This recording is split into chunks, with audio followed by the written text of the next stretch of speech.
Усё больш людзей аддаюць перавагу веласіпеду для паездак па горадзе, прынамсі ў цёплы час года. Тэндэнцыя агульнаеўрапейская. Веласіпед мае шэраг пераваг перад аўтамабілем і грамадскім транспартам. Быстрее, удобнее. И на работе за 20 минут, а не час, как на автобусе. Бензин не надо, во-первых, расходов. Взял, поехал. Магазин, хоть куда.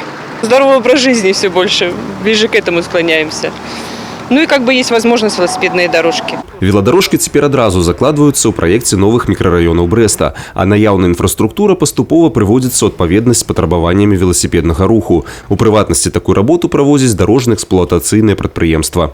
Очень много ДЭП делает сегодня работы по понижению бордюров. Вот. Это и для пешеходов, то есть безбарьерную среду. И это очень помогает велосипедному движению, потому что, естественно, высота 10-15 сантиметров велосипед преодолеть не может. А если может, то, конечно, он будет велосипед разрушать. Аднак ёсць і складанасці. Пакуль у абласным цэнтры адсутнічае адзіная сетка веласіпедных маршрутаў. І гэта бянтэжыць многіх, хто хацеў бы перасесці на двухколавы транспарт, каб ездзіць на працу або па справах. По нашим исследованиям, по соцопросу, 27 тысяч хотят пользоваться велоинфраструктурой при ее безопасном состоянии. То есть в стране есть цифра, которую все хотят достигнуть. Это 8% велосипедистов. На сегодняшний день это, конечно же, мы видим, например, в городе Бресте, всего лишь 1%.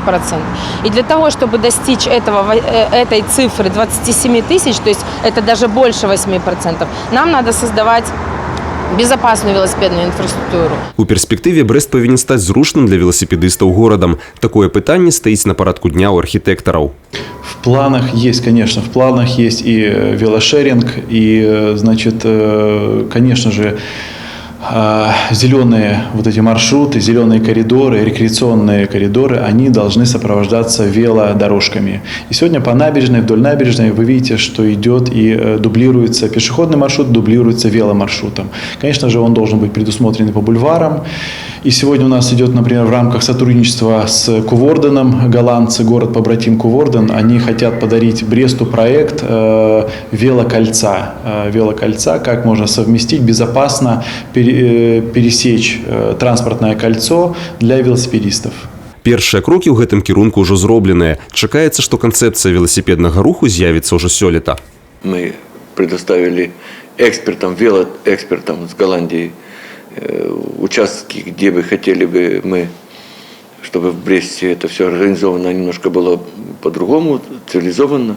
Они все это, значит, приняли к сведению, сфотографировали и к тысячелетию будут выдавать готовый продукт в виде проектов организации велосипедного движения.